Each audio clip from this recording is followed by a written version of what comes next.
Hey health enthusiasts! Welcome to day 17 of our 60-day health transformation journey. Today we're exploring the benefits of incorporating meditation into your routine. Meditation is a powerful tool for improving both mental and physical well-being. Even just a few minutes a day can make a big difference. Let's start with stress reduction.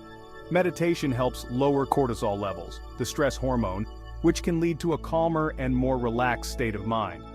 Regular meditation can also enhance your mood. It increases the production of serotonin, the feel-good hormone, helping to combat anxiety and depression.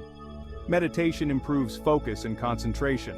By training your mind to stay present, you'll find it easier to stay on task and be productive throughout the day.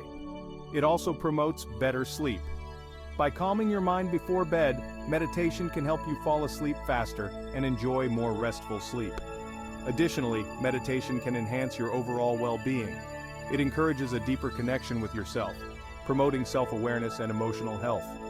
Incorporating meditation into your daily routine is simple. Start with just 5 minutes a day, gradually increasing the time as you become more comfortable. Thanks for joining me on day 17. Stay tuned for tomorrow's video where we'll discuss how to stay motivated on your fitness journey, meditate daily, and feel the benefits.